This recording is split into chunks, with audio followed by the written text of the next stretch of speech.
Tetapi di tengah kerusuhan itu, Panda diculik. Dia disiksa, digantung dan dipukuli. Wanita yang sebelumnya bersama pria pirang menyemprotkan gas ke tubuh Panda, lalu membakarnya. Keesokan harinya, mayat Panda dikembalikan ke markas dengan kondisi mengenaskan, dicor semen di dalam tong.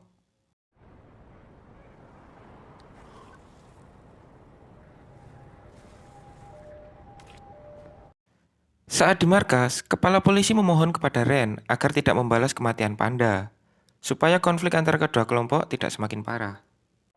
Po yang baru datang tidak tahu apa yang terjadi.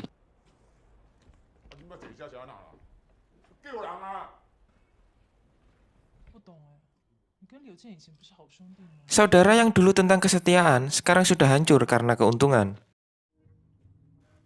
Benteng Utara memutuskan untuk membalas dendam kematian anggotanya. Di sebuah kuil mereka berdoa dan memilih satu wakil untuk melakukan tugas balas dendam.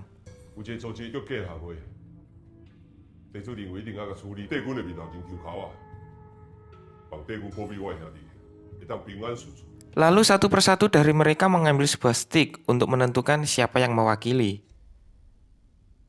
Ternyata Po yang terpilih menjadi pengeksekusi. Biking yang tidak yakin kepada Po dan meminta Ren agar dia saja yang melakukan tugas ini. Tapi Ren berkata, peraturan tetap peraturan.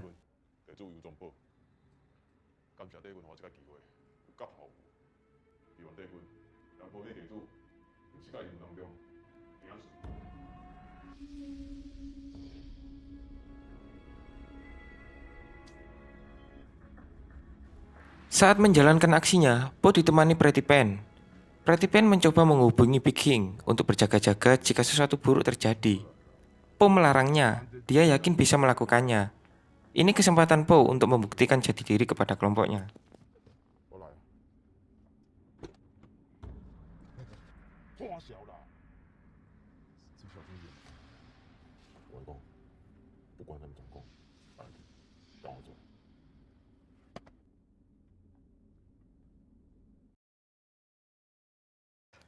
Saat lama menunggu, tiba-tiba pintu restoran itu tertutup dan lampu mati. Pretty Pen yang bingung dan tidak tahu harus melakukan apa. Dia keluar dari mobil dan mencoba untuk menyusul Po.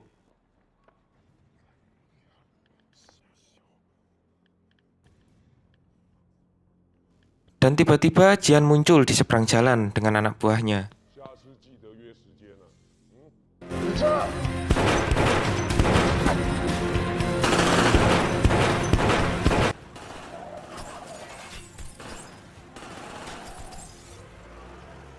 Beruntung Pretty Pen berhasil kabur dengan selamat. Namun karena aksinya gagal, dan Jian sudah tahu wajah Pretty Pen, dia harus meninggalkan kota ini sekarang juga.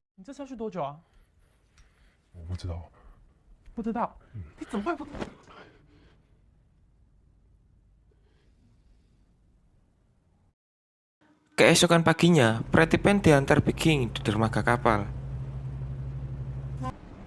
Pretty Pen bertanya kepada King, kira-kira berapa lama agar aku bisa kembali? Lalu King menjawab, sekitar 20 tahun, waktu yang sangat lama. Sebelum pergi, Pretty Pen berpesan kepada Big King untuk menjaga tunangan dan anaknya.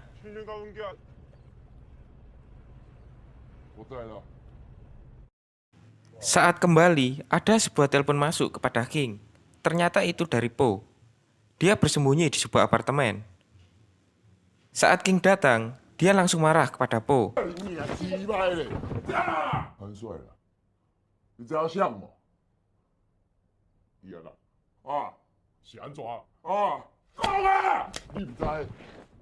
Po menjelaskan kepada King bahwa saat itu dia ketakutan, dia tidak tahu harus berbuat apa. King menjawab, kenapa kau tidak menelponku? Sekarang dari kita berlima tinggal kau dan aku. Pretty Pen adalah yang termuda di antara kita. Sekarang dia harus pergi selamanya dari sini. Apakah begini caramu memperlakukan saudaramu?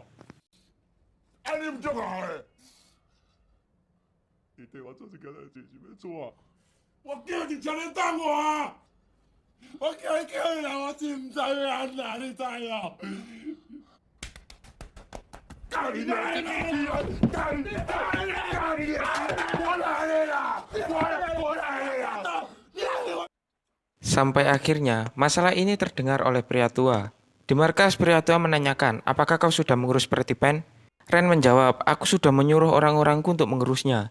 Karena masalah ini semakin besar, pria tua ingin membuat pertemuan rapat agar masalah ini selesai dan tidak akan memakan korban lagi. どうや一家庭の干潮へ我讲讲吧。 Akhirnya rapat tiba, dihadiri banyak orang perwakilan gangster dari berbagai kota. Tak luput, kepala polisi juga datang.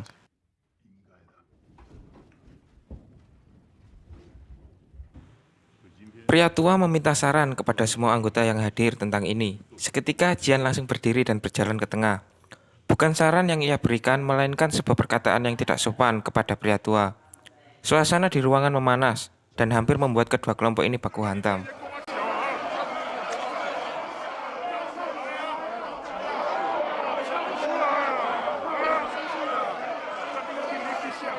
Setelah rapat selesai, Ren menawarkan dirinya untuk mengantar pria tua pulang.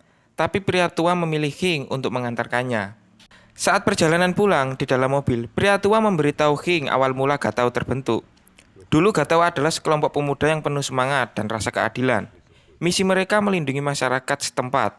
Mereka memperlakukan semua anggota layaknya keluarga, sehingga seiring waktu banyak anggota yang bergabung dan menjadi kekuatan yang diperhitungkan. Kamu tidak selalu bisa menyelesaikan masalah dengan kekerasan, King. Lalu pria tua juga berpesan kepada King agar tidak memprovokasi Ren untuk berperang. Karena King masih belum bisa menerima apa yang terjadi dengan saudaranya, dengan nada tinggi, King mencoba menjelaskan apa yang telah terjadi dengan saudara-saudaranya, sehingga itu membuat penyakit jantung pria tua kambuh.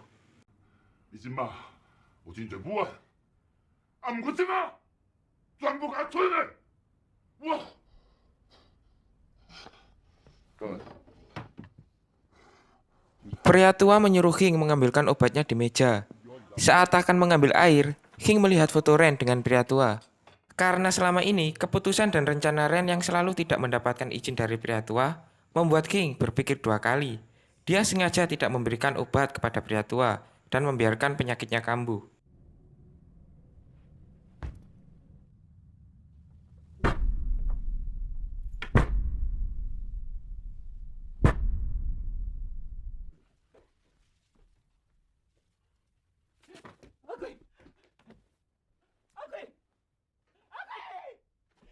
Ren yang mengetahui ini sangat marah kepada King karena tidak bisa menjaga bosnya dengan baik.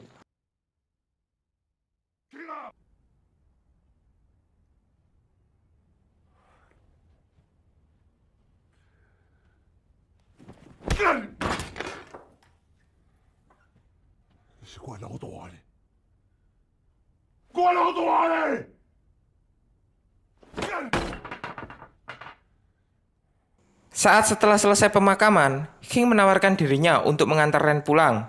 Karena masih kesal dengan King, Ren tidak menggubrisnya.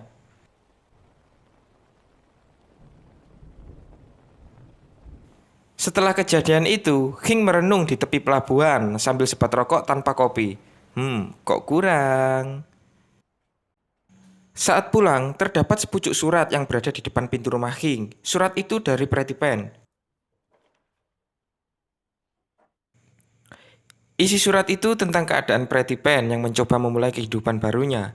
Di sana dia mencoba bergabung dengan kelompok baru, tapi dia tidak sebahagia sewaktu masih menjadi bagian benteng utara.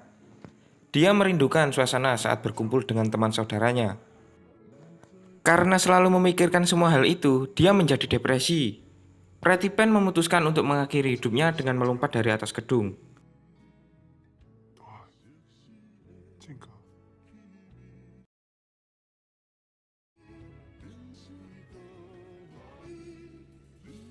Itu membuat King semakin terpukul. Dia melampiaskan kemarahannya di tepi pelabuhan, kali ini tanpa rokok dan kopi.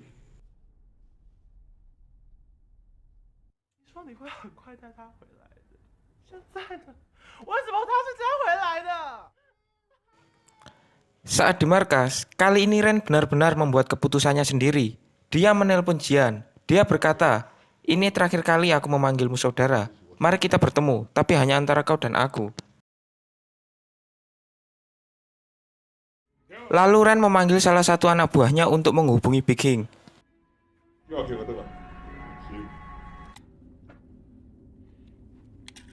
Istri Ren yang tahu apa yang akan dilakukan Ren menangis sambil memasak. Ren berkata kepada istrinya, aku akan segera kembali. Saat Ren pergi, nangisnya semakin menjadi-jadi.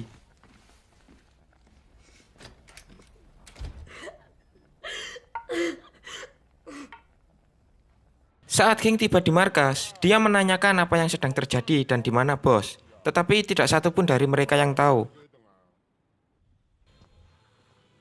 Ren pergi sendiri ke markas Jian. Saat bertemu Jian, Jian mengajaknya duduk untuk membicarakannya sambil menikmati daging babi rebus di atas nasi. Makanan kesukaan mereka berdua waktu masih menjadi sahabat. Di sini Jian malah curhat kepada Ren. Pemilik warung nasi langganan kita dulu memiliki anak gadis cantik. Sewaktu itu aku tidak memiliki apa-apa untuk membuatnya terkesan. Sekarang aku kaya, tapi dia sudah menikah dengan orang lain. 都有啊，人家嫁人啊，这就是命啊。 Lalu Ren menanyakan kepada Jian, ketika pertemuan 3 tahun lalu, apakah kamu mengantisipasi jika terjadi situasi seperti ini? Lalu Jian berkata pada Ren bahwa dirinya iri padanya. Tanpa mengeluarkan 1 sen pun, Ren punya orang-orang yang setia dan mendukungnya. Berbeda dengan Jian, dia berkata, aku sudah menghabiskan banyak uang, tapi aku tidak memiliki orang yang benar-benar aku percayai dan setia padaku. Lalu Jian terlihat menangis dan berkata, bukannya aku tidak mengantisipasinya, aku hanya tidak percaya persahabatan kita akan berakhir seperti ini. 是没有想到，是这样的结局。 Saat Ren akan menembak Jian, seseorang menodong pistol ke kepala Ren. Tentunya ini bukan kesepakatan di awal mereka berdua. Sebagai seorang bos, tentunya Jian malu karena tindakan anak buahnya di luar kesepakatannya dengan Ren. 我问是谁叫你们来的？ Saat akan memukul, pria kuncir berkata pada Jian, sudah tidak ada waktu, sekarang kita harus mengambil alih. Lalu Jian terdiam dan membiarkan rencana anak buahnya.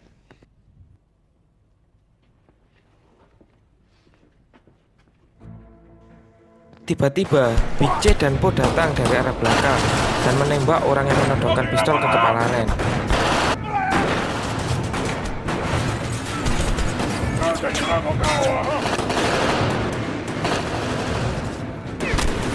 Lalu Big King tiba dan langsung menghabisi semuanya. Tetapi di sini kaki Po tertembak.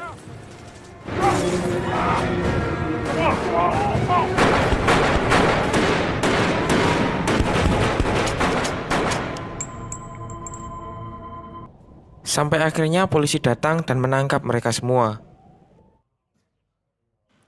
Suatu hari, Ren menjenguk King di penjara. Dia menanyakan Po. King menjawab, dia ditempatkan khusus karena berkelahi dengan tahanan lain. Lalu King bertanya, bagaimana dengan dia? Ren menjawab, setelah kejadian itu, aku tidak pernah mendengar kabarnya lagi. 除非刚了德隆博也消息了。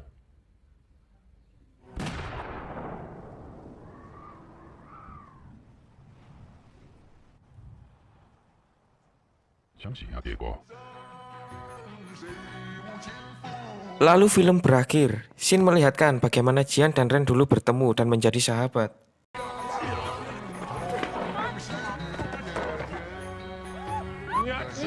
Tentunya banyak pesan dan suasana yang akan lebih tersampaikan jika Anda menonton film ini secara langsung. Oke, terima kasih sudah menonton video ini. Jangan lupa share, like, subscribe, and see you again. 阮大叫过哥，以后啊，我会为听搁较济地盘。以后了你要创啥？你电话无？